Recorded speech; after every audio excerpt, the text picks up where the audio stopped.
Bonsoir. Il fait désormais partie intégrante de notre quotidien. Pour la majorité des Français, il est impossible de s'en passer ou même d'envisager de vivre sans. Je veux parler de Facebook. Facebook, le plus grand réseau social planétaire. Pour vous donner une idée, en France, nous sommes 30 millions à être utilisateurs. Et dans le monde, écoutez bien, 1 milliard. 1 milliard de personnes abonnées à Facebook, soit un humain sur 7, qui utilise gratuitement ce réseau pour échanger, poster des messages et surtout, se faire des amis. Mais alors justement, ces réseaux sociaux comme Facebook ou encore Twitter pour les plus connus, eh bien ces réseaux sociaux sont-ils eux vraiment nos amis? Autrement dit, comment se servent-ils de nous, de nos échanges, de nos messages? Jusqu'où nos données personnelles peuvent être exploitées à des fins totalement insoupçonnées? Comment pouvons-nous être espionnés ou sous contrôle? En somme, ces réseaux sociaux sont-ils vraiment sans danger pour nous? Réponse avec ce grand document signé Charlotte Marie. Il est à peine 9 h. Dans son appartement parisien, au chaud sous la couette, Léna, 23 ans, ne peut s'empêcher de se connecter sur son compte Facebook avant même d'avaler son café.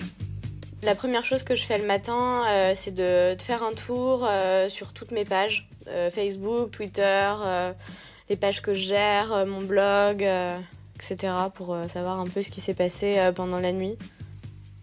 Comme 26 millions de Français, elle est accro à ce réseau social et commence toujours sa journée par un petit brin de causette avec ses 361 amis.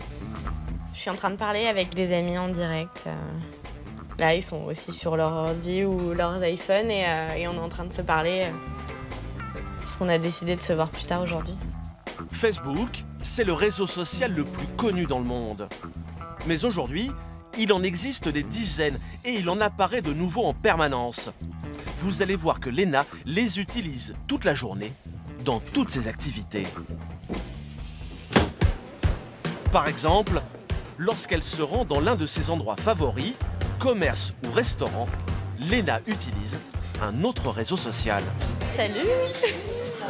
À peine salue-t-elle ses amis que Léna sort déjà son portable pour se connecter à Foursquare.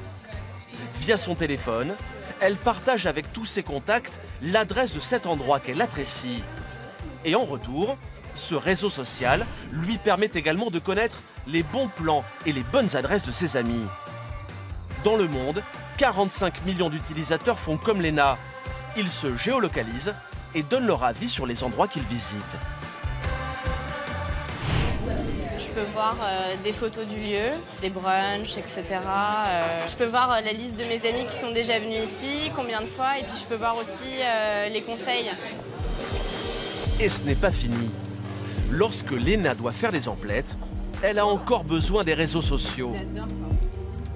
Entre un manteau d'hiver et une robe de soirée, son cœur balance. Alors pour se décider, elle va demander l'avis de ses amis sur Twitter. Comme près de 700 millions de personnes sur la planète, elle utilise ce réseau social comme une messagerie instantanée pour partager son humeur, des infos ou des photos. Je vais poster sur Twitter pour demander quelle tenue les gens préfèrent. Et en quelques secondes, Léna reçoit déjà des réponses. A priori, donc ce sera, comme j'avais dit, la robe noire. C'est ce que l'un de mes amis me suggère, que ce soit la robe. Merci. Sur le chemin du retour, la jeune femme n'a pas fini de sortir son téléphone de sa poche. Elle a repéré un message insolite sur un mur et souhaite le partager avec le monde entier. Cette fois, c'est sur Instagram que ça se passe. Un réseau social de partage de photos où Léna va publier son cliché. Au final, elle est sur Facebook, Twitter, Instagram, Foursquare, Google+, LinkedIn, Viadeo. Je suis vraiment addict et du coup, j'arrive absolument pas à imaginer ma vie sans. Mais ce que nous ignorons souvent, c'est que ces messages, ces humeurs, ces photos que nous publions toute la journée ont une valeur. Derrière ces réseaux se cache en réalité un gros business.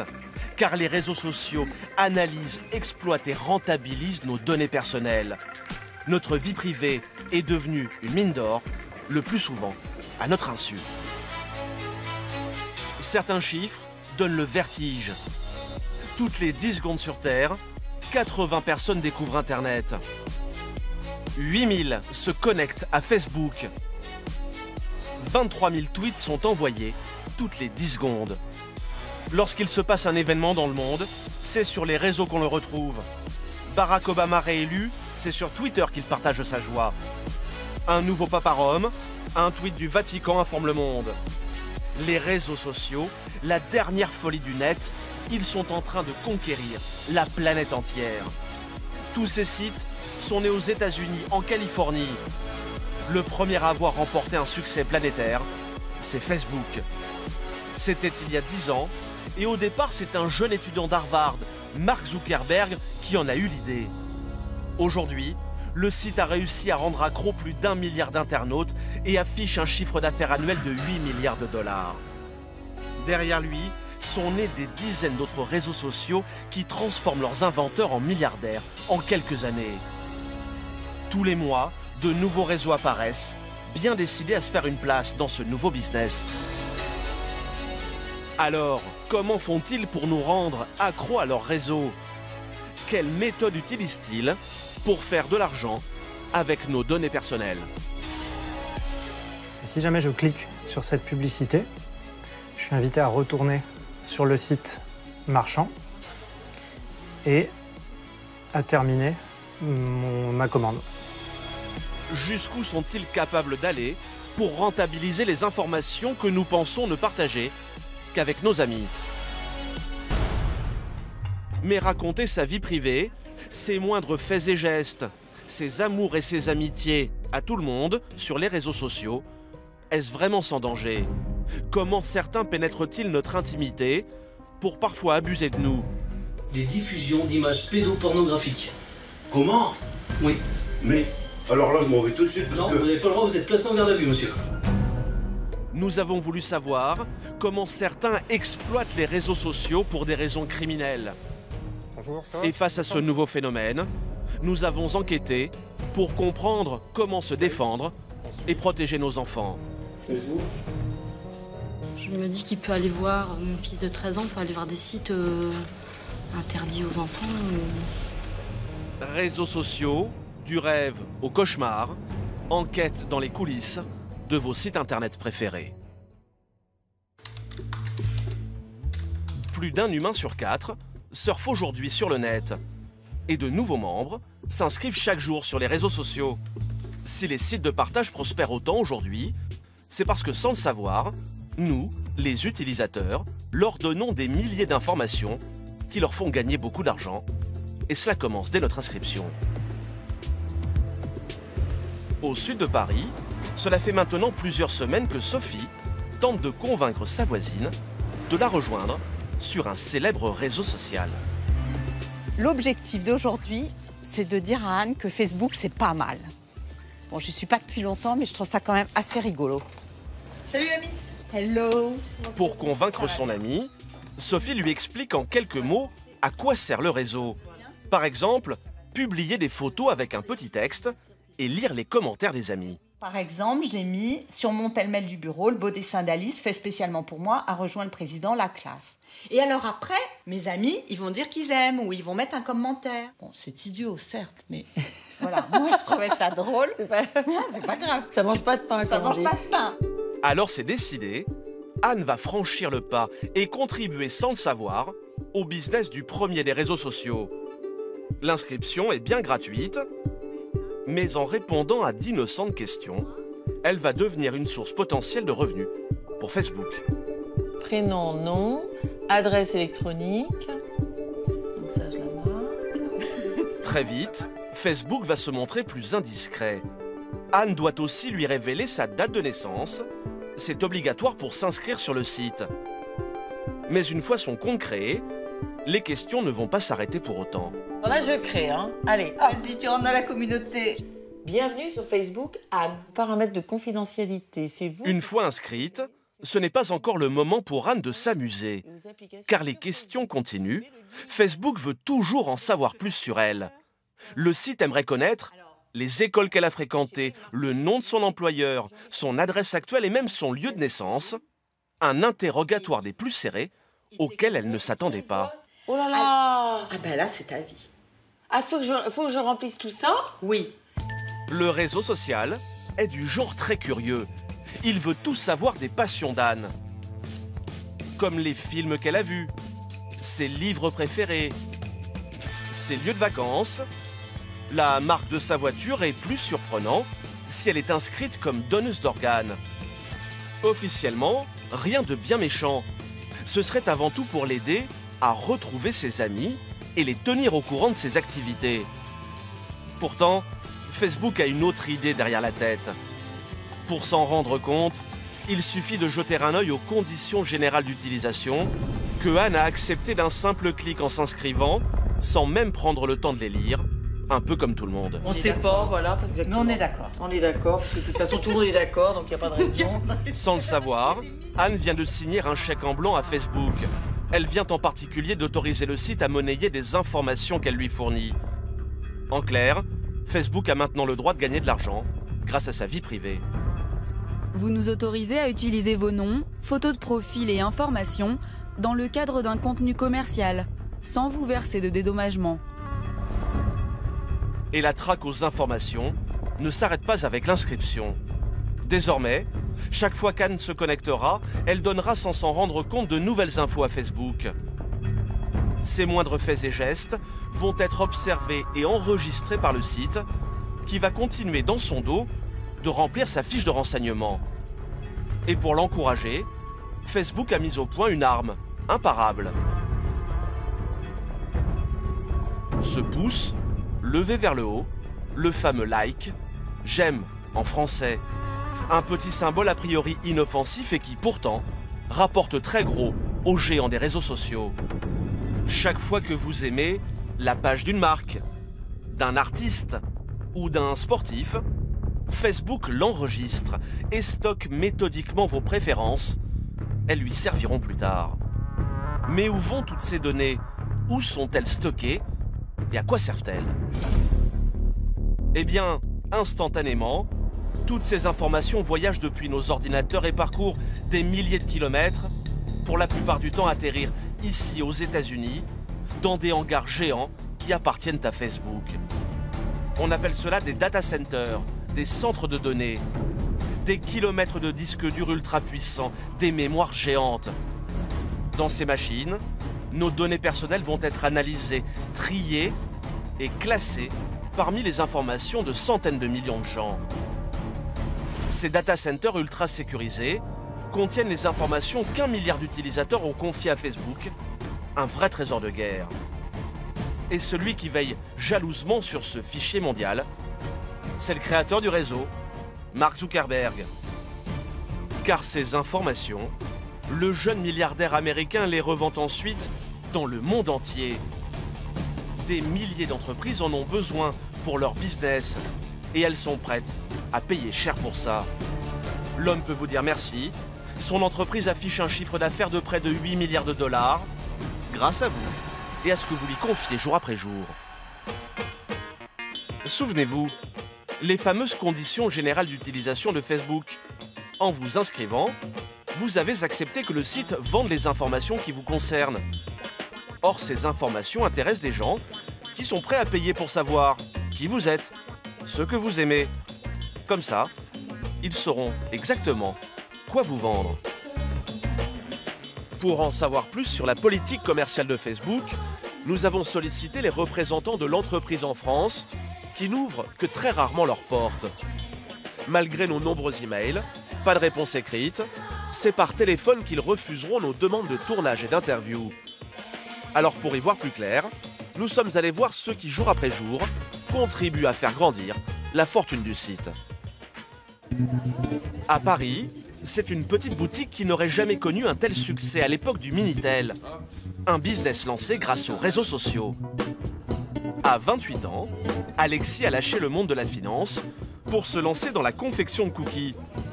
Et ce soir-là, c'est déjà l'ouverture de sa deuxième boutique qu'il fête au champagne.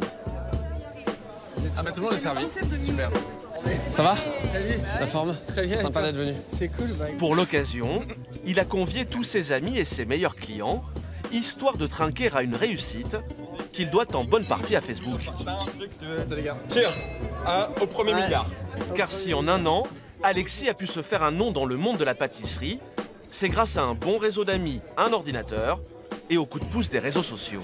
L'avantage des réseaux sociaux aujourd'hui, c'est que ça permet d'accélérer la connaissance d'une marque pour pas trop cher si on arrive à être malin dans sa communication.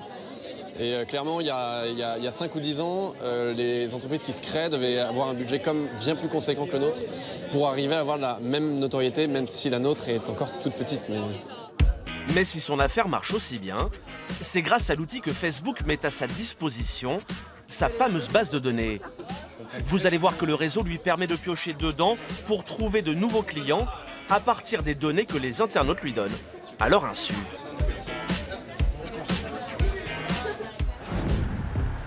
Le lendemain matin, nous retrouvons Alexis en pleine séance de pâtisserie, en train de tester une toute nouvelle recette de gâteau. Et ses cookies sitôt enfournés, il troque son tablier de pâtissier contre le costume d'un chef d'entreprise du 3e millénaire. Direction Facebook, d'où il s'apprête à lancer une vaste campagne de publicité. C'est comme cela qu'il déniche ses clients, en utilisant la base de données géante que Facebook met à sa disposition. Donc là, je crée une nouvelle campagne de publicité sur Facebook. Ce jour-là, Alexis a décidé de faire de la pub pour ses 2 boutiques. Dans quelques minutes, certains internautes pourront découvrir ce petit panneau publicitaire sur leur page Facebook. Et pas n'importe quel internaute. Le jeune homme va pouvoir sélectionner ceux qui verront sa pub parmi le milliard d'abonnés du site. Et la méthode proposée a de quoi surprendre. Donc ça, c'est l'étape cruciale. C'est le moment où on cible l'audience de la campagne de publicité. Cibler l'audience, cela veut dire qu'Alexis ne va s'adresser qu'à un type très précis d'abonnés, uniquement ceux qui ont une chance de devenir ses clients. Alors sur le site, il va faire ses courses et choisir ses cibles. Le jeune homme commence par déterminer un pays, la France, mais surtout la ville où résident les abonnés Facebook qu'il a dans sa ligne de mire. Ce sera Paris et les communes alentours. Pas utile d'aller voir plus loin. Comme aujourd'hui, mes boutiques sont uniquement à Paris et qu'on ne livre, on fait beaucoup de ventes à distance, mais qu'à Paris. Voilà, je ne suis pas très intéressé par le fait qu'un Lyonnais ou un Bordelais entende parler de la fabrique Cookie, pour le moment en tout cas. Ensuite, Alexis va pouvoir choisir l'âge de ses cibles. Il ne veut que des majeurs. Mais s'il le voulait, il pourrait être encore plus difficile, car Facebook propose des dizaines de critères différents. Alexis pourrait par exemple choisir de ne s'adresser qu'à des célibataires, des hommes ou des femmes, des couples mariés, des passionnés de lecture, de jardinage, de cuisine ou de bricolage. Grâce à ce programme, Alexis peut donc s'adresser directement aux personnes qui l'intéressent le plus. Et si Facebook connaît aussi bien son monde, c'est parce que ce sont les usagers eux-mêmes qui lui ont fourni toutes ces informations. Souvenez-vous d'Anne, quand elle s'est inscrite, elle aussi a dévoilé son âge, sa ville, sa formation, son employeur. Elle a nourri la base de données dans laquelle Alexis est en train de faire son marché. Une fois tous ces critères sélectionnés, il ne reste plus à Alexis qu'à choisir la durée de sa campagne et le budget qu'il est prêt à dépenser pour faire sa pub. Je rentre un budget de 200 $. 200 $, moins de 150 €, voilà le budget choisi par Alexis. Pour ce prix-là, son affiche sera présente sur Facebook pendant 1 mois. Facebook casse les prix du marché pour séduire les annonceurs. Car si Alexis avait voulu s'offrir une campagne de pub de cette envergure, dans la presse écrite par exemple, cela lui aurait coûté plus de 2000 €. Pour 200 $, évidemment, aucune presse papier, aucune télé, aucune radio ne s'intéresse à une entreprise qui est capable qui souhaite dépenser 200 $. Donc le seul moyen qu'on a aujourd'hui avec un si petit budget, c'est de faire de la publicité sur les réseaux sociaux ou sur Google. Mais clairement non, je ne peux pas m'attaquer aux médias traditionnels avec un budget aussi faible. Autre avantage offert par Facebook, à la fin de sa campagne, le site va fournir à Alexis des statistiques très précises. En 1 mois, Facebook lui assure que 70 000 membres ont vu son encart publicitaire au moins 3 fois. Et parmi eux, Alexis aura même récolté 610 nouveaux adhérents sur sa page. Aujourd'hui, plus d'1 million d'annonceurs dans le monde payent Facebook pour faire la promotion ciblée de leurs produits. Et Facebook développe chaque jour de nouvelles technologies pour en apprendre toujours plus sur les cibles, c'est-à-dire sur nous. Vous allez voir que le site a même trouvé le moyen de suivre nos faits et gestes sur Internet, même lorsque nous ne sommes pas connectés à Facebook. Nous sommes désormais espionnés en permanence. À Paris, dans l'un des beaux quartiers de la capitale, c'est une adresse très discrète. Celle d'un immeuble où l'on ne pénètre qu'en montrant patte blanche. Il faut dire qu'au dernier étage se cache une entreprise de pointe, 6e étage, dont les secrets valent de l'or. La mission de ses salariés, vous espionner dès que vous vous connectez sur le net. Enregistrez vos moindres faits et gestes pour tout savoir de vous. Leurs clients, de grandes marques comme Spartoo, McDonald's ou encore EasyJet, prêtes à dépenser beaucoup d'argent pour savoir tout ce que vous faites en ligne afin de vous attirer vers leurs produits. Sébastien, ingénieur en informatique, a développé avec ses équipes une technique redoutable pour vous faire consommer. On appelle ça de la publicité ciblée. Il a accepté de nous faire une petite démonstration en se mettant dans la peau d'un internaute. Comme des milliers de Français chaque jour, il surfe sur le net et finit par se retrouver sur ce site marchand. Donc là, je vais sur un site pour chercher une paire de chaussures pour femmes. Sébastien flâne sur le site, puis clique sur un produit qui lui a tapé dans l'œil, cette paire d'escarpins. Mais il ne va pas aller plus loin et surtout ne va rien acheter. Je fais un peu du lèche-vitrine sur le site marchand, mais je ne conclus pas mon achat. Comme 9 internautes sur 10, Sébastien s'est contenté de regarder mais n'a rien acheté. Ensuite, il va se connecter pour la première fois de la journée sur son réseau social préféré et là, une petite surprise l'attend sur sa page, en haut à droite. Et je vais retrouver dans mon Facebook une publicité personnalisée qui me montre la paire d'escarpins que je viens de voir. Comme par magie, une publicité pour le fameux escarpin l'a suivi jusque sur Facebook. Elle n'attend plus qu'une chose, qu'il se décide enfin à cliquer dessus pour passer à la caisse. Et si jamais je clique sur cette publicité, je suis invité à retourner sur le site marchand et à terminer ma commande. Une publicité qui vous suit de page en page jusqu'à ce que vous craquiez. Cela n'a rien de magique.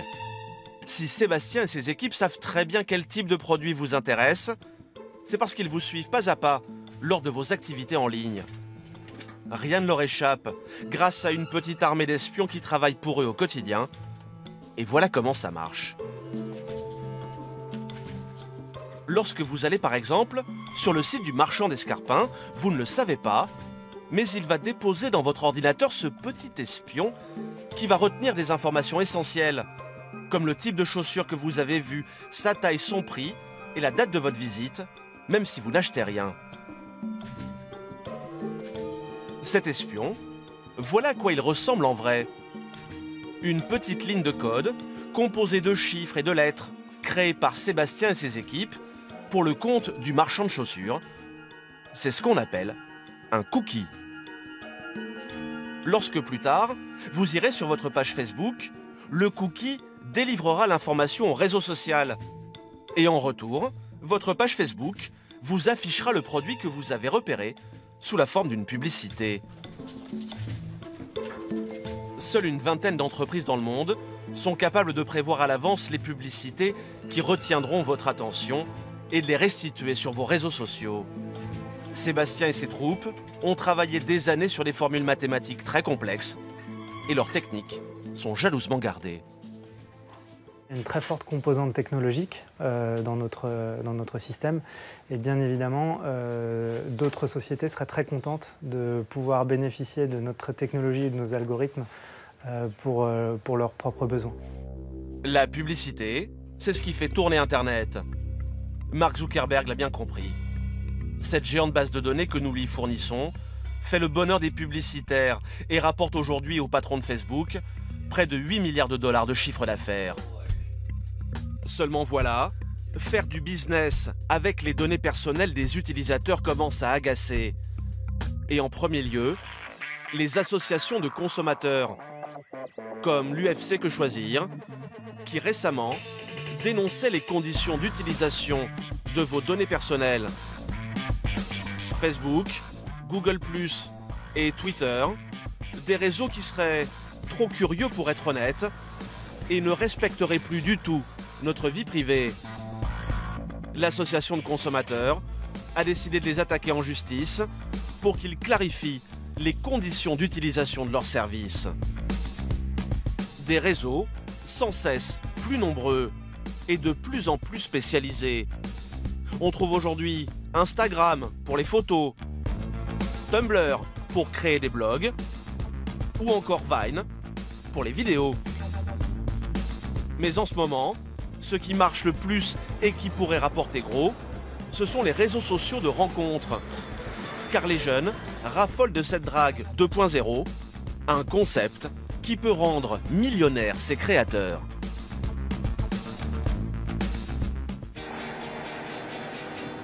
À 12 heures de vol de Paris, sur la côte ouest des États-Unis, la Californie, avec, non loin de là, la Silicon Valley, la terre promise du web.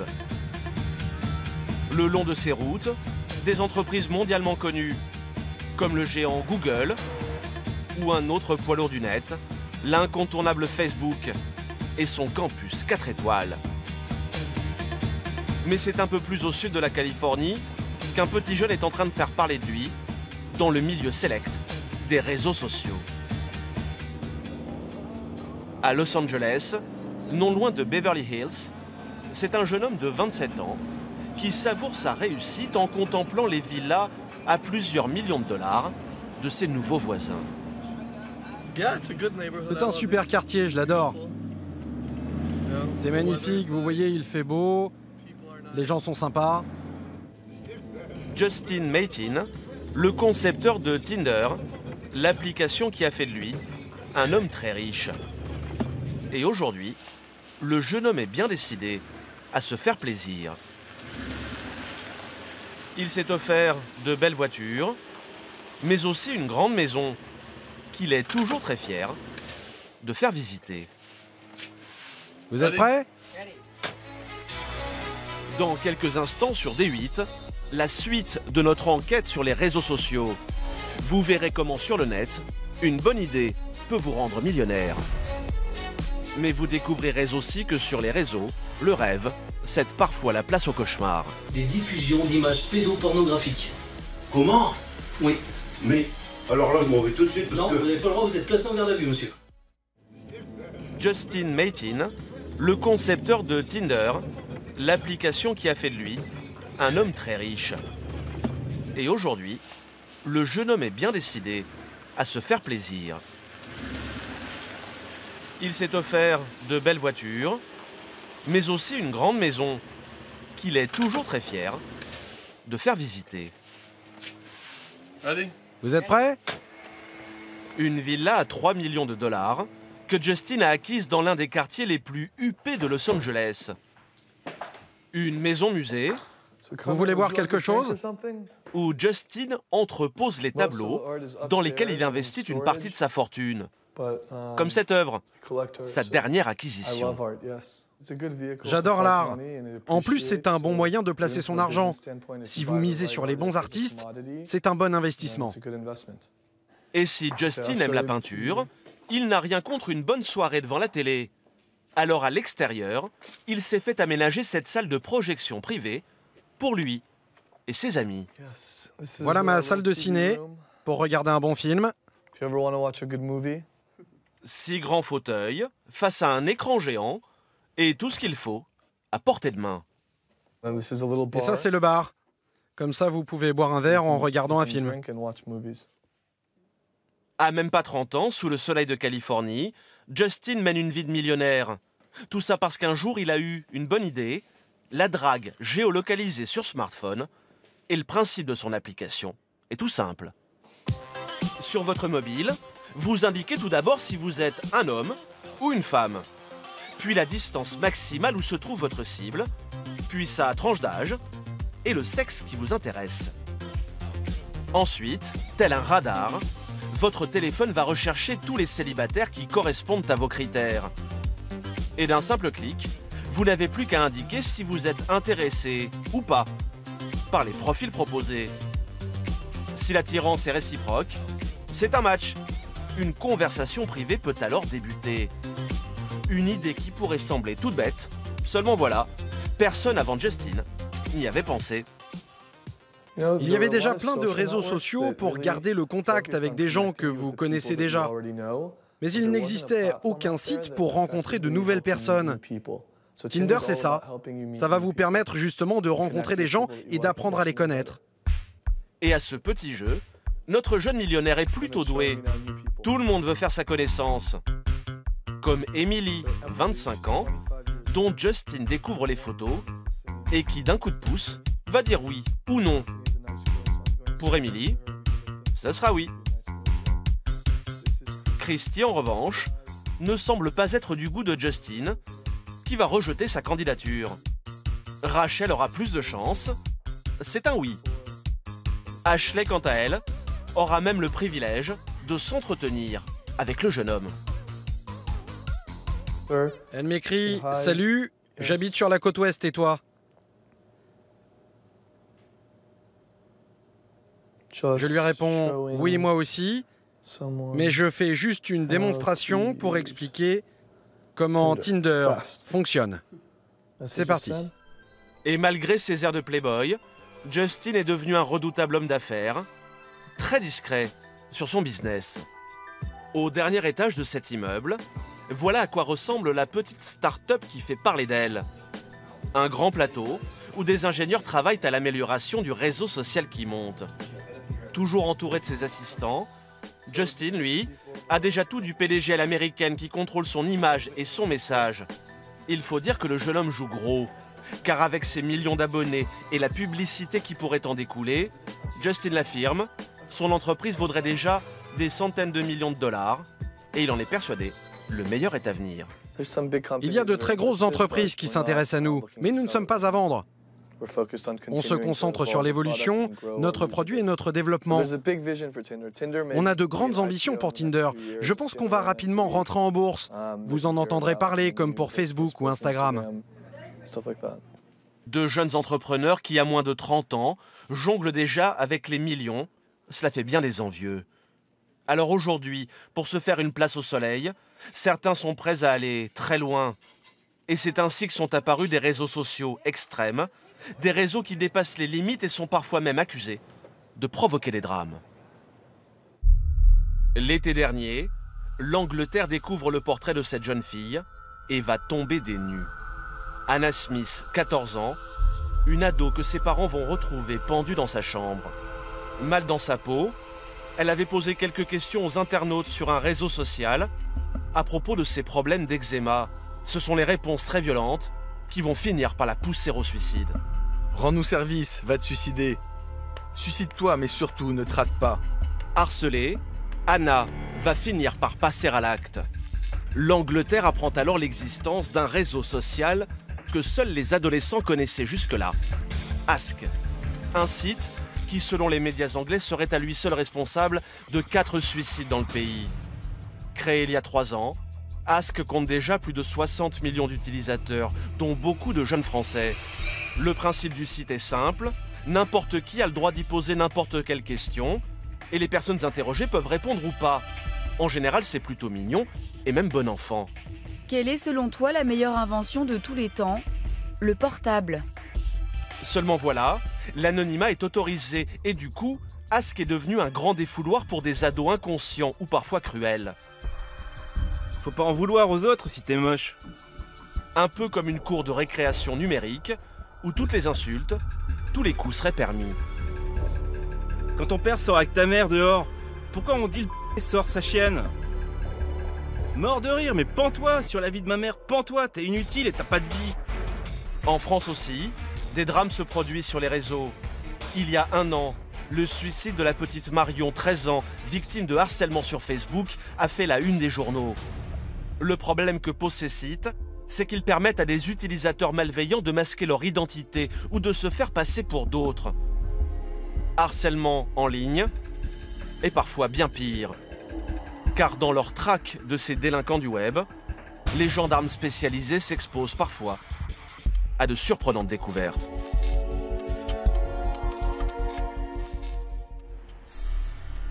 À la gendarmerie de Villeneuve-d'Ascq, dans le nord de la France, une unité de recherche très spéciale travaille dans l'ombre pour stopper le crime sur Internet. Cette unité porte un nom, NTech, pour Nouvelles Technologies. Ils sont environ 200 à en faire partie et leur principal terrain d'enquête, c'est précisément les réseaux sociaux. Là, on a les numéros de téléphone. Il n'y avait que les numéros de téléphone. Oui. Ce jour-là, c'est un petit peu étonnant. Le major Franck et son coéquipier Davy sont sur une toute nouvelle affaire. Un prédateur aurait sévi sur un réseau français très populaire. Skyblog, un site très prisé des adolescents. 21 millions d'abonnés y possèdent un blog où ils partagent messages, photos et états d'âme. Ce qui plaît le plus aux jeunes, c'est la messagerie instantanée sur laquelle ils peuvent discuter avec les autres membres du site. Le problème, c'est qu'ici aussi, on peut s'exprimer anonymement. Alors, se croyant intouchable, un homme aurait diffusé sur le site des images choquantes. Comme on peut voir, ça concerne des faits de pédophilie ou corruption de mineurs qui ont été signalés sur la plateforme gouvernementale. Des images de pédophilie circulant sur un réseau social pour ados, une affaire potentiellement très grave. Le site a alerté cette plateforme gouvernementale destinée à lutter contre les abus commis sur Internet. Les gendarmes ont pu récupérer la conversation entre le pédophile présumé et un adolescent à qui il venait d'envoyer des photos. Tu as reçu une image, souhaites-tu l'ouvrir? La réponse est pourquoi tu m'envoies ça? Cette photo envoyée sur le réseau met en scène de jeunes mineurs, garçons et filles, nus sur un canapé. L'amateur de pédopornographie affirme sur le site que le garçon sur la photo, c'est lui.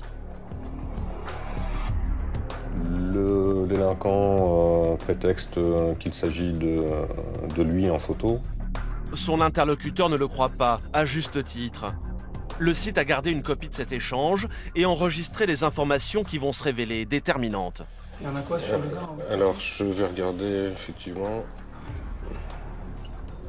On a son pseudo. On a un pseudo. Son adresse IP. Et l'élément le plus important, c'est l'adresse IP du pédophile présumé, c'est-à-dire sa signature électronique.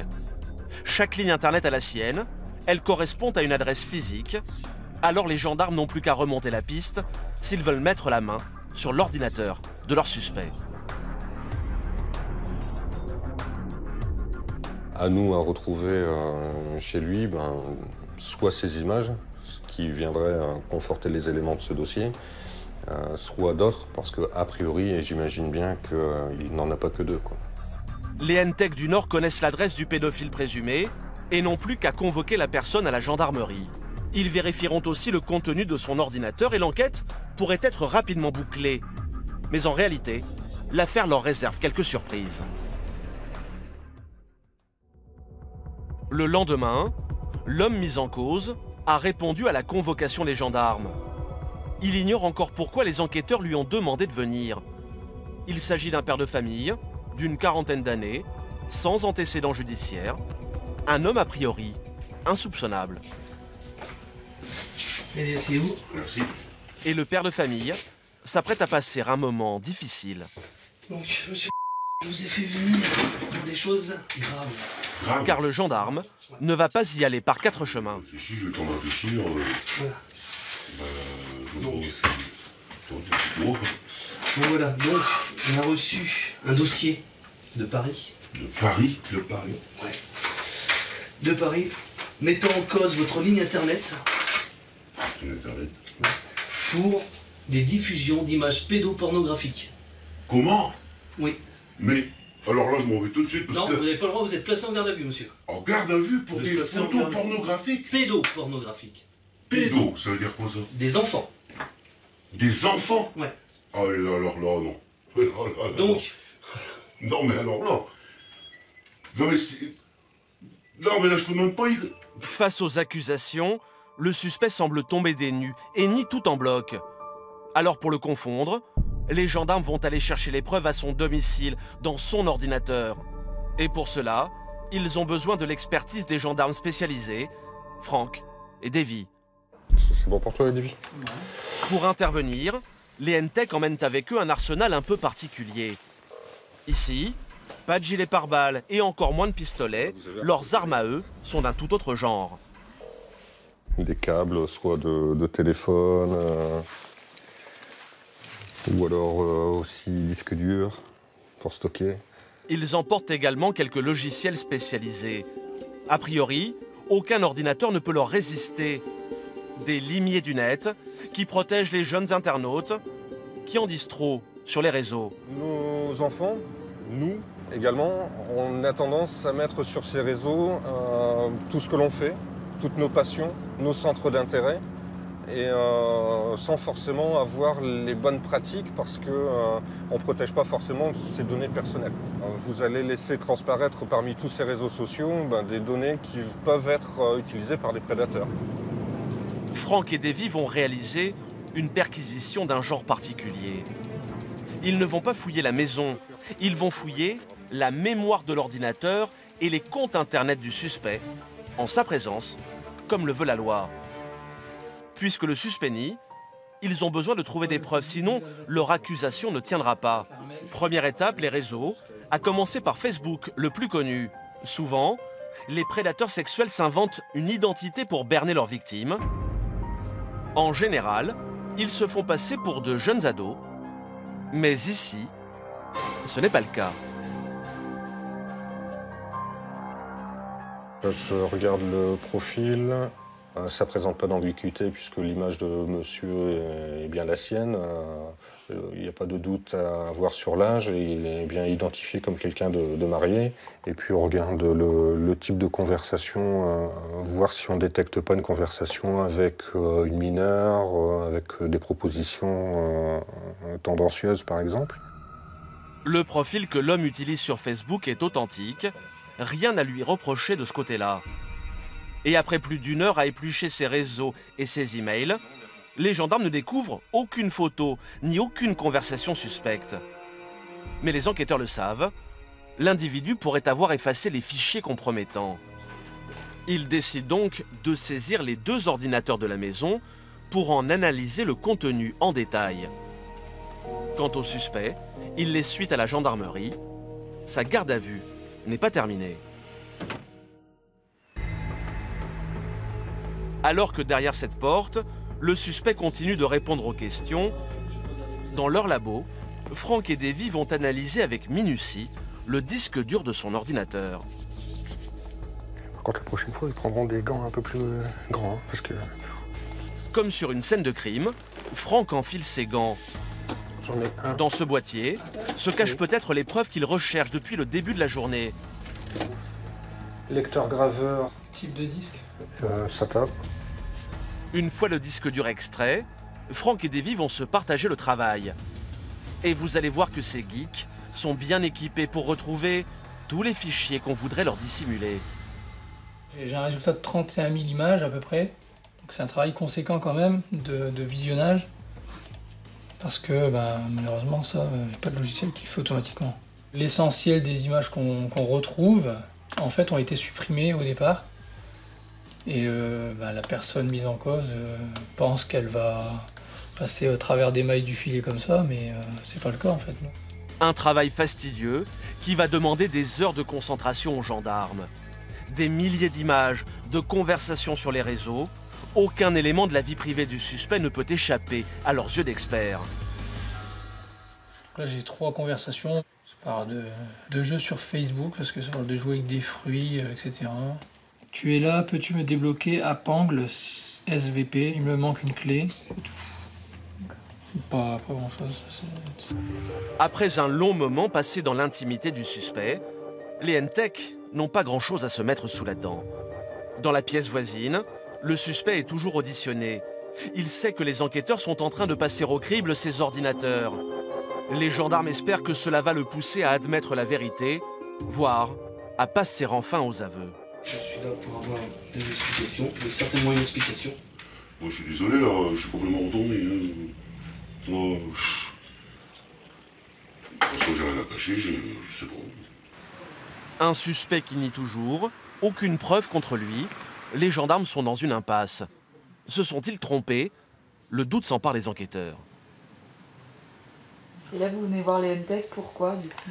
Pour voir si j'ai pas un peu plus d'informations pour à mettre sous la dent pour pouvoir plonger dans une faille. Parce que là, de ce qu'il me dit, moi, je peux presque demander une remise en liberté au parquet. Quoi. Nous, on n'a pas fini les traitements, quoi. Ouais, non, mais voilà, moi... Lui, il peut nous mener en bateau, hein. Le problème, c'est qu'analyser des milliers de fichiers, c'est très long. Faute de preuves, en fin de journée, rien ne permet de maintenir le suspect en garde à vue.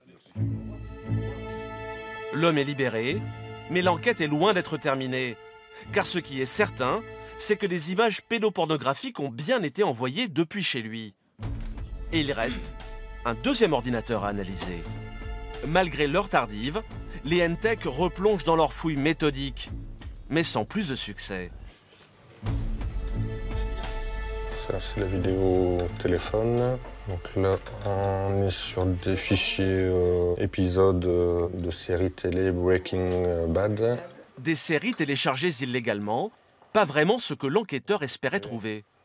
Donc je vérifie quand même parce qu'on ne peut pas non plus se fier qu'au nom inscrit. Mais en regardant le fichier suivant, Franck va tomber sur un tout autre type de vidéo.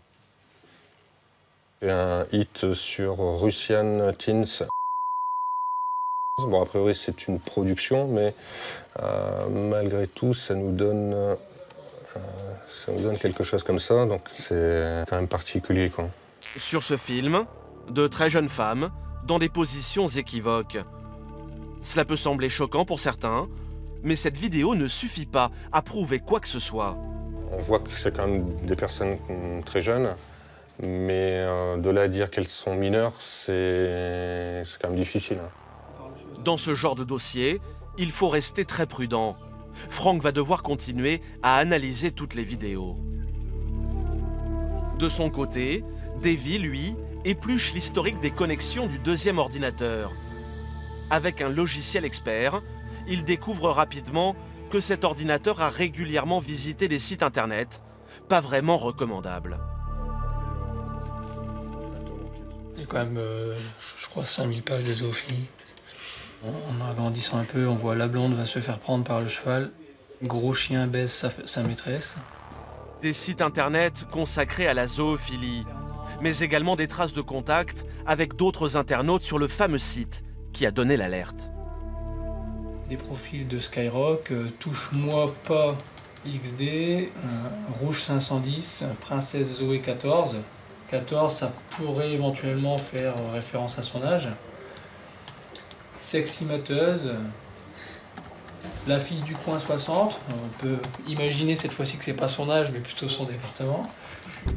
Des milliers de profils féminins, aux noms très évocateurs, dont le suspect semble très friand. Il consulterait leur blog, y choisirait ses victimes et entamerait la conversation de manière très directe. Tu te touches à la cam, je me branle. On est quand même dans du langage cru. C'est pas qu'une fois. Hein. On voit ici la preuve, je parle à une fille de 12 ans, elle m'envoie des photos de sa chatte. C'est pas une coincée comme toi. Là purement, c'est de la prédation. Hein. Tout de suite sur D8, l'enquête continue. Et vous découvrirez que pour les gendarmes du net, la traque du prédateur sexuel réserve quelques rebondissements. Bon, de toute façon, on va pas se cacher, vous savez très bien sur quel dossier on est. Hein. Le tout, c'est de dire, de toute façon, on le saura. Donc.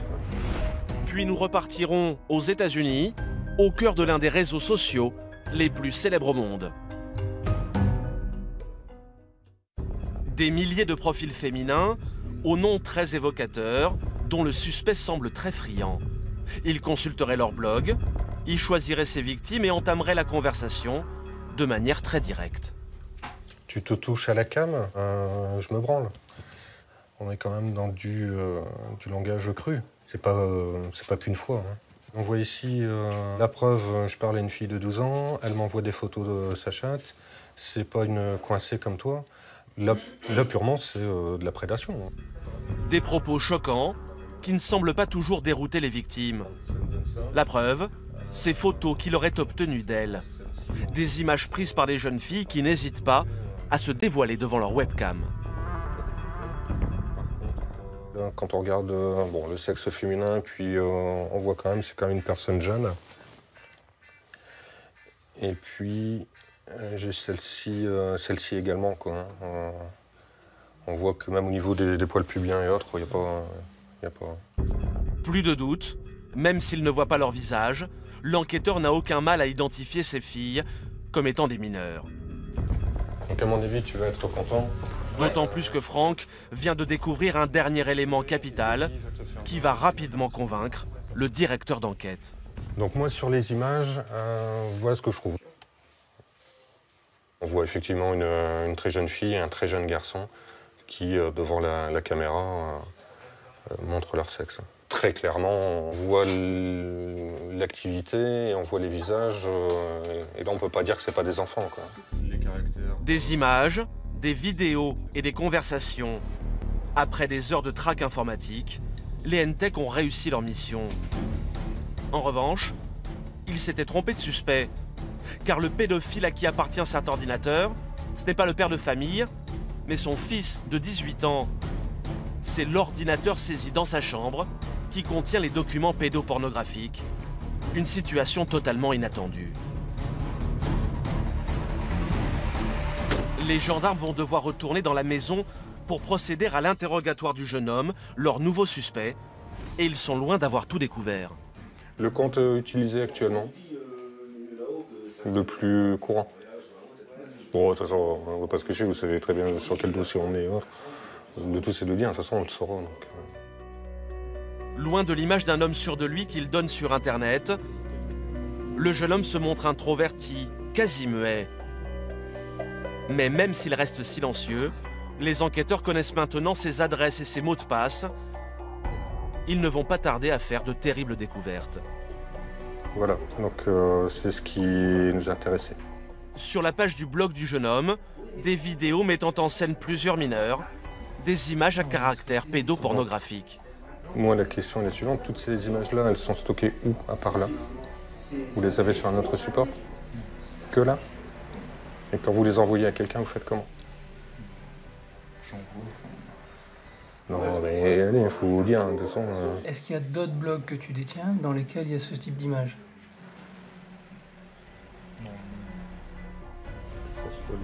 Le suspect n'en dira pas plus. Un jeune adulte d'à peine 18 ans, incapable de prendre conscience de la portée de ses actes. Sa mère, en revanche, est sous le choc, sonnée par cette facette de son fils qu'elle vient de découvrir. On n'aurait jamais cru que ça aurait pu arriver, quoi, un truc comme ça. Ça se passe dans les films, mais on ne peut pas imaginer que ça peut se passer chez nous, quoi. Je me sens responsable, je me dis, est-ce qu'on aurait dû mettre des clés comme il existe pour essayer de stopper certaines choses qui ne devaient pas aller dessus. Pour diffusion et détention d'images à caractère pédopornographique, le jeune homme risquait une peine pouvant aller jusqu'à 5 ans d'emprisonnement. Mais vu l'absence d'antécédents et son jeune âge, la justice a opté pour des soins thérapeutiques. Avec la multiplication des réseaux sociaux, les délinquants sexuels sévissent sur Internet. Alors pour éviter aux enfants de faire de mauvaises rencontres, les gendarmes ont entrepris d'alerter les parents, qui bien souvent sont loin de savoir tout ce que font leurs enfants sur Internet.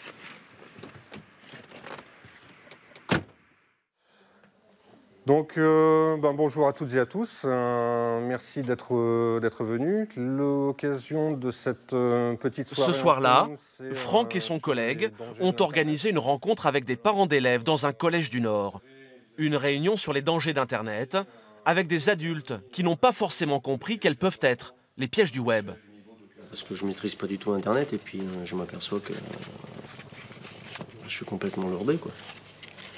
Alors Franck va commencer par tester leur connaissance des réseaux sociaux les plus en vogue. Quels sont les réseaux sociaux utilisés par vos enfants? Skype, ensuite Facebook. sinon. Dans la salle, deux noms fusent, mais difficile pour ses parents de citer tous les réseaux qu'utilisent leurs enfants au quotidien. Snapchat. Snapchat, ah oui. Attention à Snapchat, surveillez. Des parents un peu dépassés technologiquement, et pourtant, sur les réseaux sociaux, leurs enfants risquent gros. Car Franck le sait, derrière l'inconnu qui discute avec eux, peut se dissimuler un prédateur sexuel. Alors, si les mineurs peuvent discuter comme ça, moi, adulte, prédateur, je peux faire exactement la même chose. Mon âge, je vais mettre 13 ans. Et alors, qui est-ce qui va contrôler? On ne me demande pas ma carte d'identité. On ne me voit pas, je ne mets pas d'empreinte, rien du tout. J'ai tout mon temps. Pendant 3, 4 jours, voire une semaine, 15 jours, je vais discuter avec des enfants. Puis ceux qui s'intéressent à moi, je vais continuer le relationnel, je me mets en confiance. Puis après, tiens, qu'est-ce que t'aimes au niveau sexualité? Est-ce que tu as déjà eu un petit copain? Est-ce que tu l'as déjà embrassé? Ici, là. Et puis on y va jusqu'à t'as une webcam? Je voudrais bien te voir, et ainsi de suite. Effet garanti sur les parents qui réalisent qu'ils vont devoir bien plus surveiller les activités de leurs enfants sur le net. Maintenant, c'est sûr que ce qui peut être questionnant, c'est le nombre d'amis. Quand on voit 200, 250 amis, on se dit, est-ce que c'est... Elle en a beaucoup, votre enfant a beaucoup d'amis? Je pense que ça doit être dans les 200, enfin je sais pas, il faudrait que je vérifie. Je trouve effectivement que ça fait beaucoup et je pense pas que les 200 soient des gens qu'elle connaisse. Oui, c'est ça, c'est des amis, d'amis. Donc faire attention. Ça à surveiller. Ouais. Avec ce que j'ai entendu ce soir, c'est vrai que ça fait un petit peu réfléchir. C'est-à-dire je vais peut-être être plus vigilante, encore plus, quoi. Seulement voilà, pas facile pour ses parents de priver leurs enfants de réseaux sociaux. Hervé Barré, le proviseur adjoint, le sait bien. Un ado sans réseau peut vite se retrouver exclu. Le problème avec Facebook, c'est que c'est aussi un facteur d'intégration. C'est-à-dire qu'il y a une grande différence entre le CM2 et la 6e. Quand on arrive en 6e, si on n'a pas de Facebook, ne pas avoir Facebook, c'est difficile de s'intégrer si on n'a pas Facebook. Parce qu'il y a plein de choses qui se passent le soir sur Facebook. Donc, c'est difficile. On ne peut pas condamner les parents qui laissent leurs enfants aller sur Facebook, mais je pense qu'il faut juste le faire avec du contrôle. Et Franck a la solution pour ses parents. Ne pas interdire, mais surveiller, en ne laissant jamais les enfants seuls sur les réseaux. Je dirais qu'une des meilleures solutions, c'est effectivement éviter que l'ordinateur soit dans la chambre, c'est déjà une très bonne chose. Et plus vous pouvez inculquer ça à votre enfant, plus il est jeune, mieux c'est, mieux il l'acceptera. Aujourd'hui, on estime qu'un mineur sur deux s'est déjà connecté à un réseau social. Du coup, pour éviter les drames, la gendarmerie a lancé un vaste programme de sensibilisation des enfants aux dangers des réseaux, le permis Internet. Mais pour protéger ces jeunes utilisateurs, certains sont prêts à aller encore plus loin, quitte à s'attaquer directement aux réseaux sociaux, au cœur de leur empire, en Californie.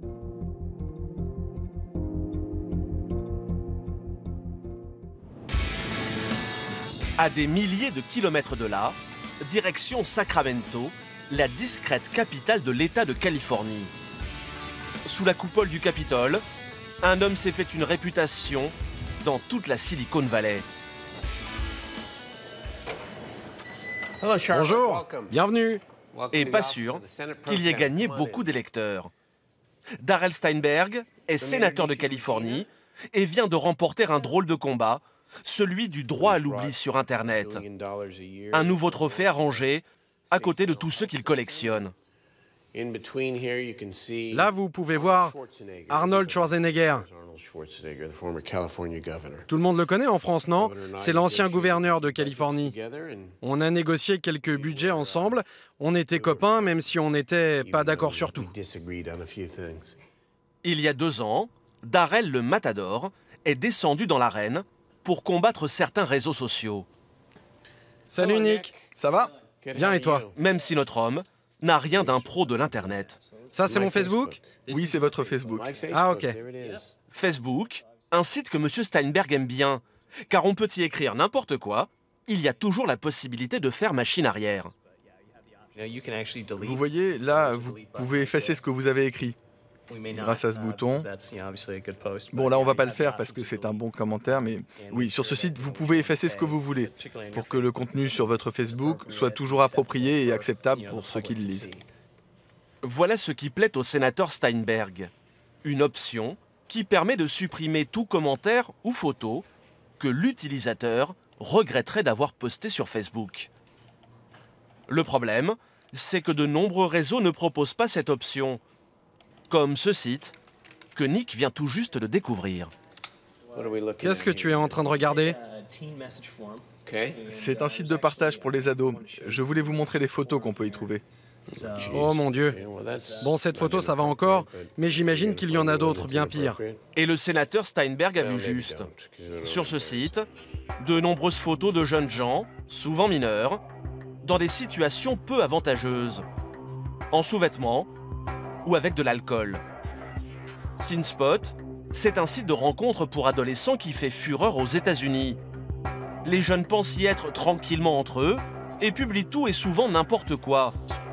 Le problème, c'est que les adolescents vont grandir et que leurs photos resteront à jamais accessibles à tout le monde. Il n'y a pas l'option effacer sur ce site? Non, j'ai pas l'impression. En tout cas, je la vois pas. Et tout ça, c'est public. Le problème pour M. Steinberg, c'est que le réseau ne permet pas d'effacer ces erreurs de jeunesse, que ces ados risquent de traîner longtemps, pas vraiment ce qu'il y a de mieux comme CV.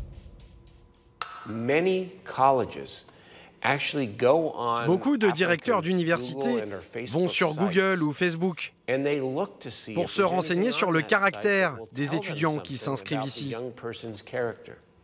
Un tiers d'entre eux a déjà refusé des candidats à cause de ce qu'ils ont trouvé sur le net. Et les employeurs font la même chose. Alors Darrell Steinberg, papa de 2 ados, a décidé de passer à l'action. En Californie, il a fait voter une loi, unique en son genre, celle du bouton effaceur. Oui, mon nom est là. Le voilà, regardez. Le bouton effaceur va permettre aux jeunes ou à leurs parents d'effacer les choses inappropriées publiées sur leur profil. Ça évitera par exemple qu'une photo malheureuse ou un commentaire désobligeant ne fasse le tour d'Internet. Notre loi dit que le site Internet doit proposer cette option très clairement, que ce soit très facile à faire. Un simple clic pour faire disparaître les casseroles qu'un ado pourrait traîner toute sa vie. Voilà ce que permettra la loi du sénateur Steinberg aux jeunes Américains d'ici 1 an. Des officiels qui tentent comme ils le peuvent d'encadrer les réseaux sociaux. Mais pour éviter que les ados ne fassent des choses qu'ils pourraient regretter toute leur vie, certains ont décidé de prendre le problème à la racine, en donnant dès le berceau des formations aux enfants, plutôt surprenantes. Non loin de la Silicon Valley et des géants du net, c'est une petite école qui prépare ses élèves à affronter un avenir dans lequel les réseaux seront tout-puissants. À Santa Clara, dans l'école Catherine Hughes, c'est l'heure de la récré pour une centaine de petits élèves de moins de 10 ans. Aller voir jouer au ballon ou engloutir leur goûter, ils ressemblent à n'importe quel autre élève. Et pourtant, dès la récréation terminée, c'est dans des classes du futur qu'ils repartent assister à des cours high-tech. Grâce à des donateurs privés, la petite école de Santa Clara a pu investir 360 000 € dans du matériel informatique. Ici, disparus cahiers et ardoises. C'est avec des ordinateurs que ces élèves de 8 ans apprennent les mathématiques. Depuis leur plus jeune âge, clavier, écran et souris n'ont plus de secret pour ces petits Américains. Du coup, beaucoup ont déjà fait leur premier pas sur Internet et fréquenté les réseaux sociaux. Pour leur éviter de faire de mauvaises rencontres ou de publier trop de bêtises, ils ont maintenant droit à des cours un peu particuliers.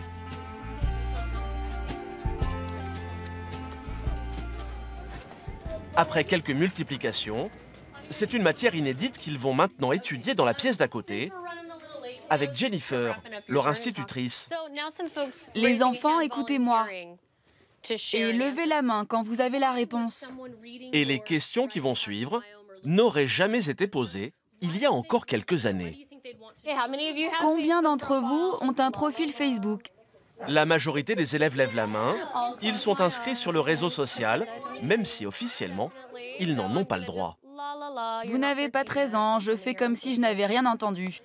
Mais plutôt que de les gronder et de leur défendre d'aller sur Facebook, Jennifer va tenter de leur expliquer comment s'y comporter pour éviter les ennuis. Alors pour que le message passe, Jennifer, avec humour, va se mettre à leur place avec des histoires de leur âge. Est-ce que vous pensez qu'il y a des choses qu'on ne doit pas partager sur le net? Des photos inappropriées? Ça, c'est bien vrai. Tu ne mettrais pas des photos de toi, bébé, dans ton bain? Ce serait très embarrassant. Oui, même si c'est très mignon, tu n'aimerais pas que tous tes amis te voient dans ton bain, avec plein de mousse, quand tu avais 2 ans. Éclat de rire général, le message semble être passé. Mais Jennifer ne va pas s'arrêter là.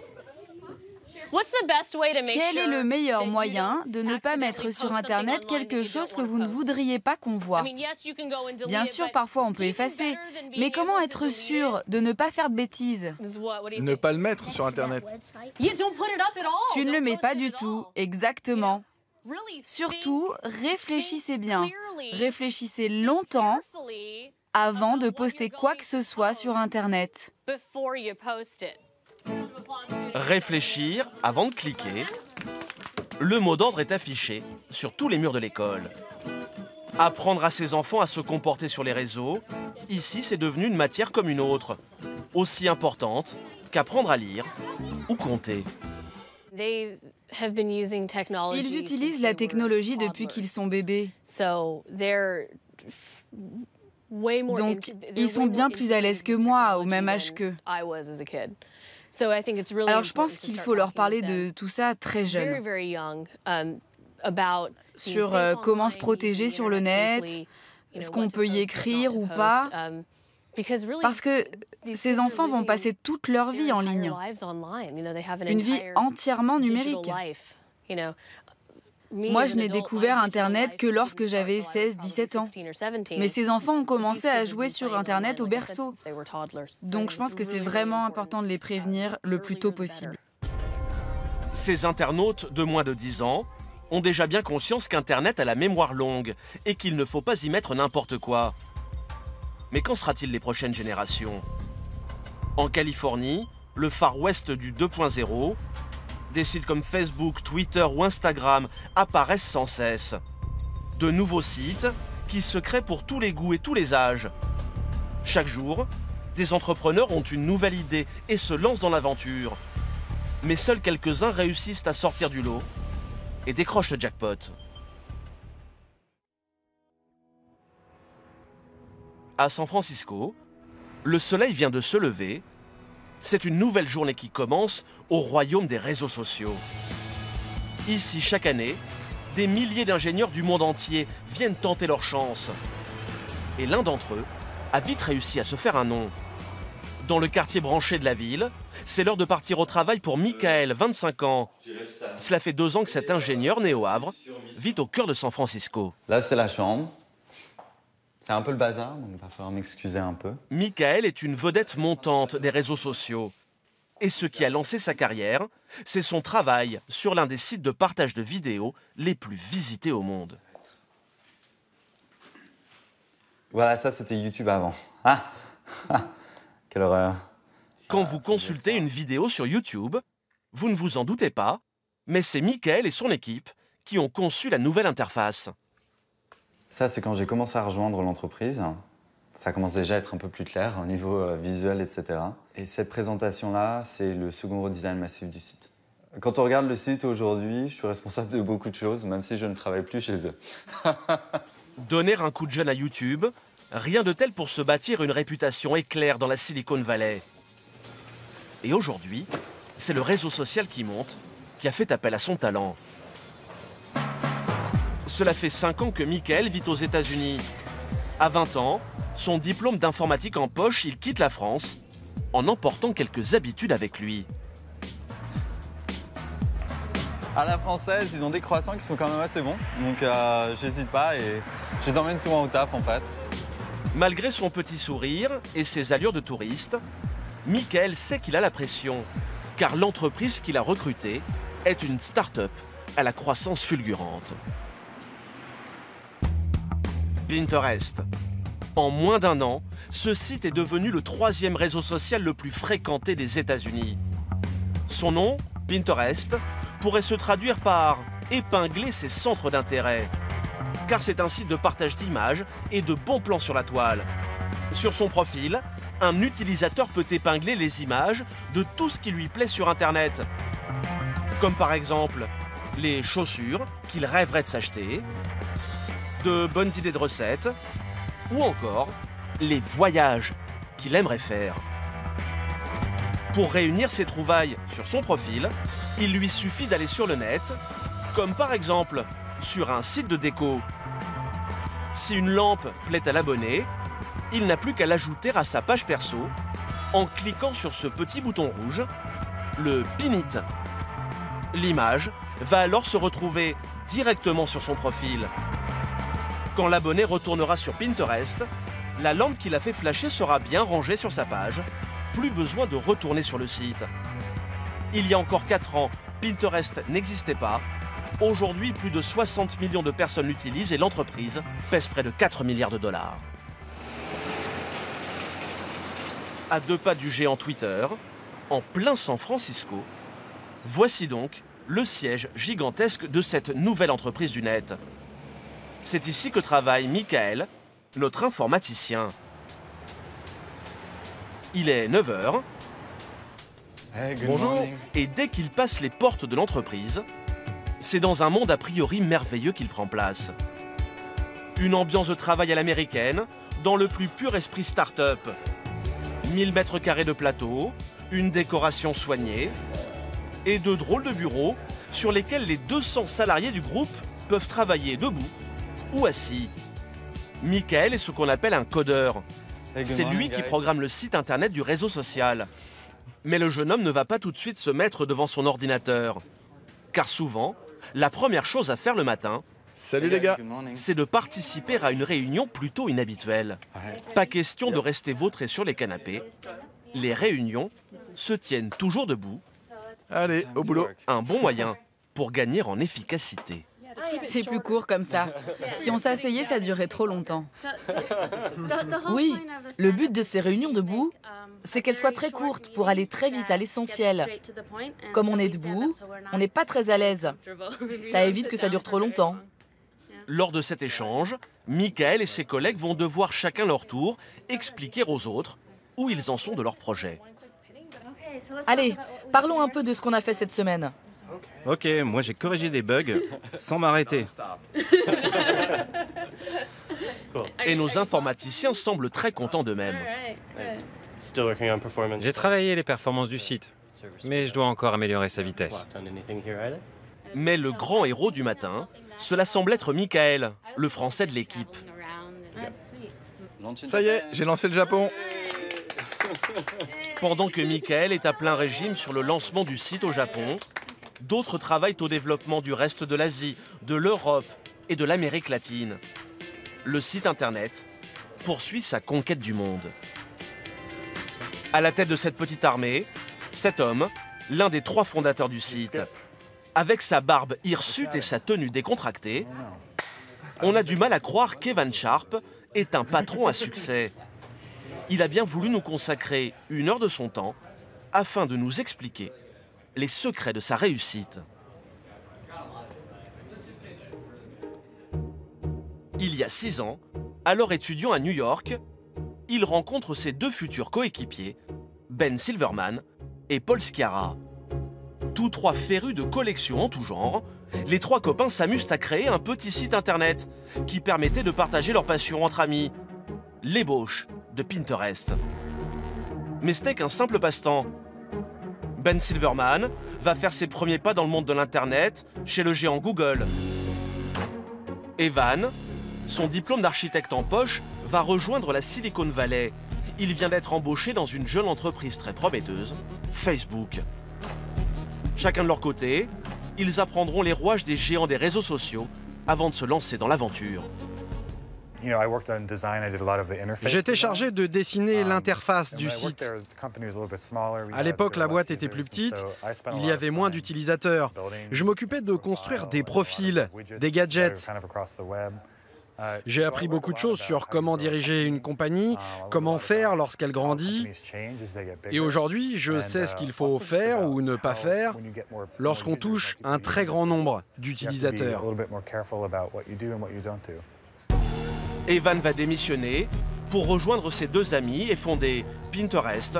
Il marche maintenant dans les traces de son ancien patron, Mark Zuckerberg. On pense vraiment qu'un jour, on sera capable de convaincre des milliards d'utilisateurs et qu'on leur permettra d'améliorer leur style de vie. C'est vraiment la mission de notre entreprise. Le concept des 3 jeunes hommes va vite cartonner. En à peine 4 ans, Pinterest est devenu le 3e réseau social le plus fréquenté aux États-Unis.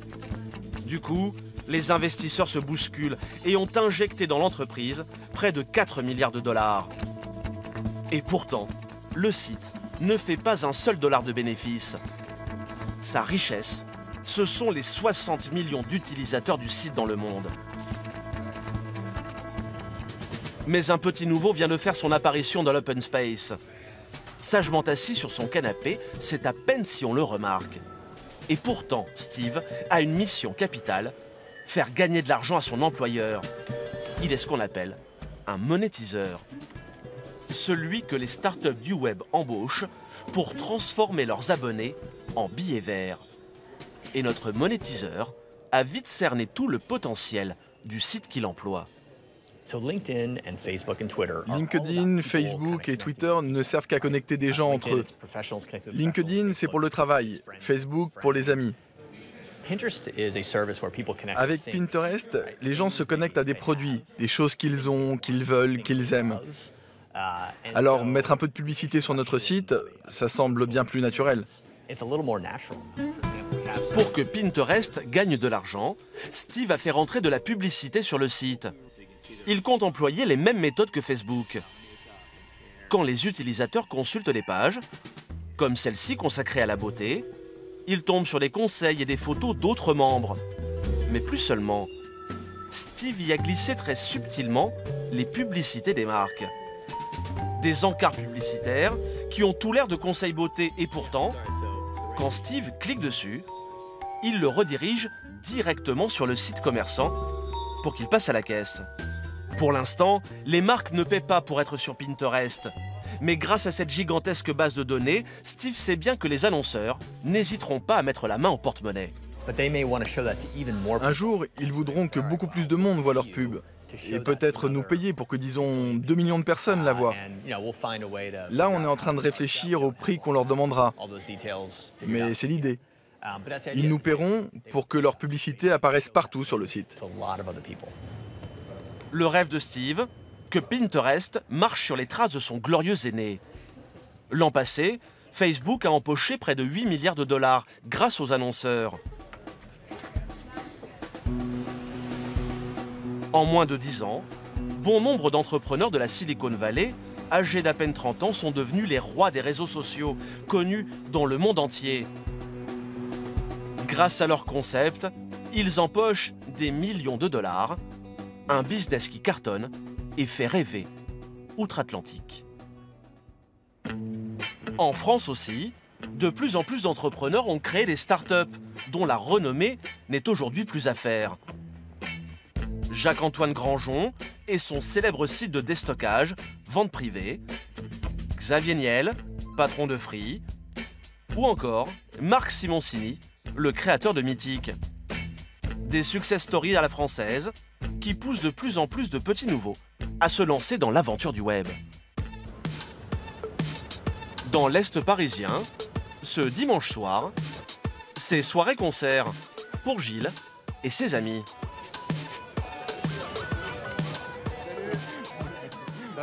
Ce petit café, c'est le rendez-vous des musiciens du quartier et de leur public de mélomanes. La musique, la grande passion de Guy, Loïc, Gilles et Adrien, qui n'a pas résisté à l'envie de se mêler aux musiciens pour jouer les airs du moment. En 2011, les 4 amis ont eux aussi décidé de monter leur petit groupe. Oh Adrien, viens voir. On a pris une vidéo de toi en train de jouer. Mais pas question pour eux de composer le tube de l'année. Leur rêve, c'est de lancer le réseau social qui les rendra célèbres. Et 3 ans plus tard, leur petite aventure sur le web s'est peu à peu transformée en un vrai business. Bon bah cheers. On est bien là, on est à 13 000 membres là, plus 13 000 sur janvier. Des membres par milliers, il faut dire que ces 4 garçons dans le vent ont peut-être trouvé l'idée qui va faire de leur réseau social le prochain géant de l'Internet. Le lendemain matin, c'est dans la Silicon Valley parisienne que nous retrouvons Gilles. Loin de la démesure californienne, c'est ici qu'une quinzaine de start-up françaises tentent de pousser. Là-bas, je crois qu'il y a une boîte de jeux vidéo. Et là-haut, c'est OnPrint, qui est une boîte dans l'impression, impression et édition numérique également. Pour Gilles et ses amis, ce n'est pas encore le grand luxe, comme chez les poids lourds américains de l'Internet. Pour le moment, leur réseau social tient dans un bureau de 20 mètres carrés. On est là. Où les 5 créateurs du site travaillent. Salut les gars. Ça va? Pour lancer leur réseau social, il leur a suffi d'une connexion Internet, de quelques ordinateurs et surtout d'une bonne idée. Mais comme chaque matin, avant de se mettre au travail, c'est une fois de plus de musique dont il s'agit. Écoute Gilles, je pense que tu vas bien aimer. Et là c'est calme.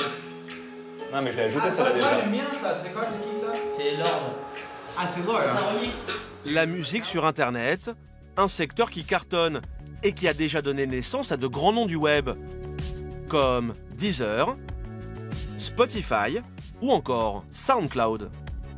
Des sites d'écoute de musique utilisent 200 millions de personnes dans le monde. Miser sur la musique en ligne, c'est le pari des 5 garçons. Seulement voilà, rien de bien original.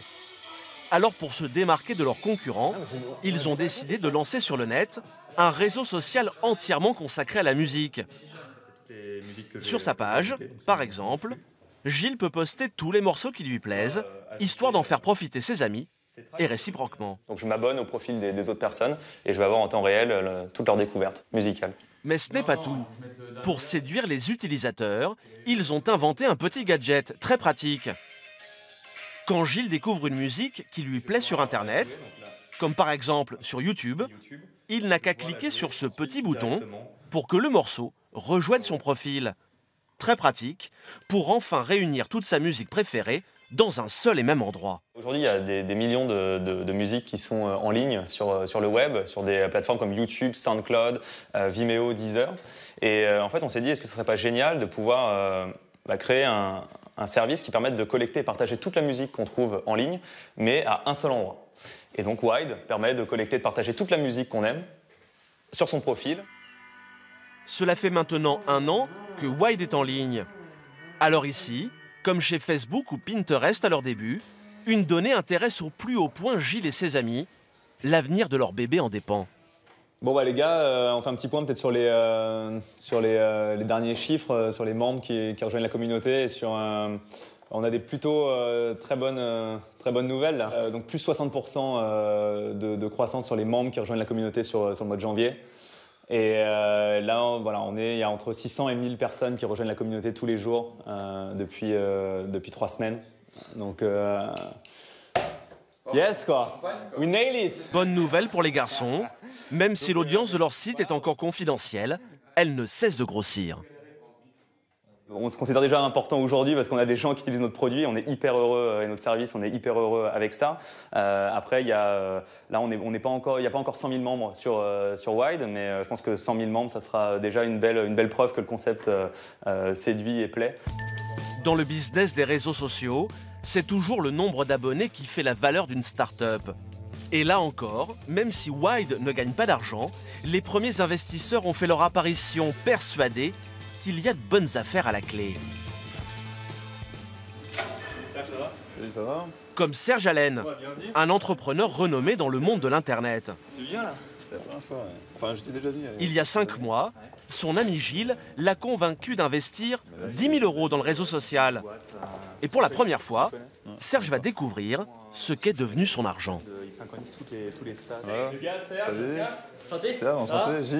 Ouais. C'est ça? Content de te voir. Ouais, carrément. Pour acquérir leur matériel, se verser de petits salaires et développer leur site, Gilles et ses 4 amis ont fait appel à plusieurs partenaires comme Serge. Au total, ils ont réuni plus de 500 000 €. Et ouais, le bunker. Tous autour de la table, quoi.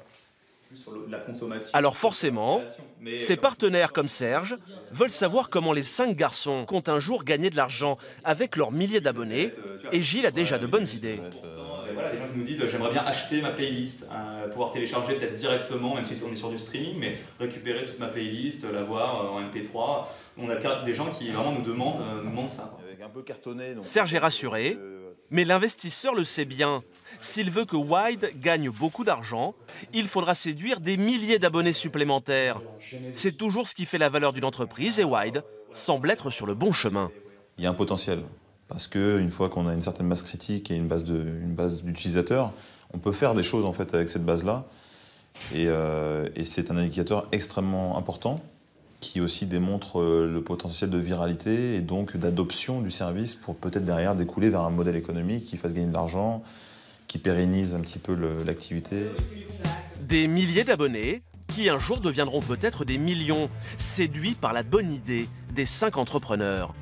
C'est toujours ainsi que naissent les réseaux à succès. Gilles et ses amis ambitionnent déjà de s'installer dans la Silicon Valley, sur les traces des vedettes du web. Et pourquoi pas devenir un jour leurs voisins, dans un quartier où elles sont chaque jour de plus en plus nombreuses. C'est à Palo Alto, au cœur de la Silicon Valley, que s'installent un à un les millionnaires des réseaux sociaux. Après avoir fait fortune avec votre vie privée, ils sont prêts à dépenser sans compter pour protéger la leur, quitte à défrayer la chronique dans le monde entier. C'est une histoire que John King aime raconter à ses visiteurs. Agent immobilier depuis plus de 20 ans, il connaît Palo Alto comme sa poche et les petits secrets qui se cachent derrière ses murs. Cette maison juste là appartient au fondateur de Skype. Tout le monde utilise ce site dans le monde. Quelques centaines de mètres plus loin, le domicile d'une femme, elle aussi très puissante sur le net. Ça, c'est la maison de Marissa Mayer. Qui est-elle? C'est la PDG de Yahoo. Et l'une des plus grosses maisons du quartier, c'est celle-là. Voici le domaine de Larry Page, l'un des créateurs du géant Google. Mais depuis 6 mois, celui dont John King parle tous les jours, c'est Mark Zuckerberg, le plus jeune milliardaire du net, le client dont rêvent tous les agents immobiliers du monde. John décide de nous emmener faire le tour du pâté de maison, histoire de nous montrer à quoi peut bien ressembler la propriété de ce voisin hors du commun qui pèserait près de 20 milliards de dollars. On arrive vers la maison. Juste là à gauche. Vous voyez, c'est ce grand bâtiment blanc.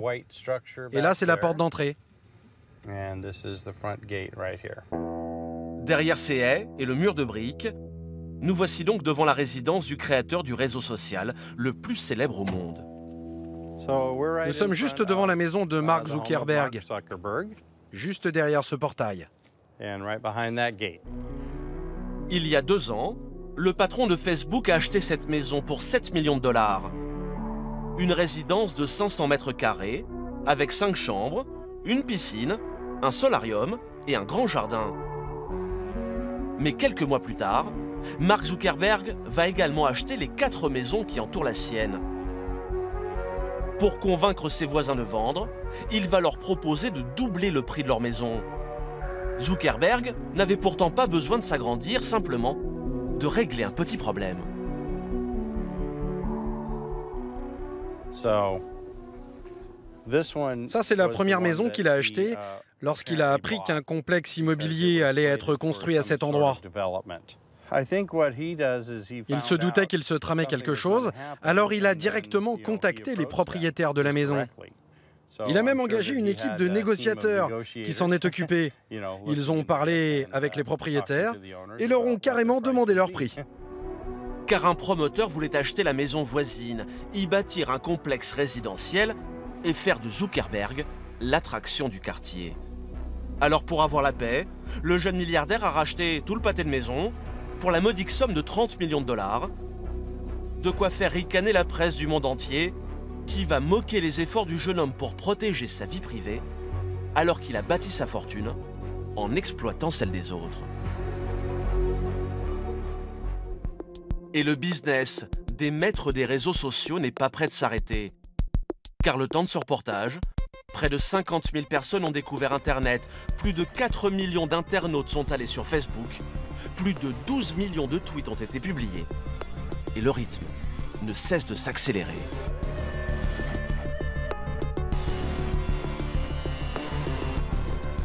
Voilà pour ce reportage consacré aux réseaux sociaux. Cette émission est maintenant terminée. Nous l'avons préparée avec Thierry Hornet, Aurore Belser, Dorothée Cochard, ainsi que les équipes de Cartel Presse. Bonsoir et bonne semaine.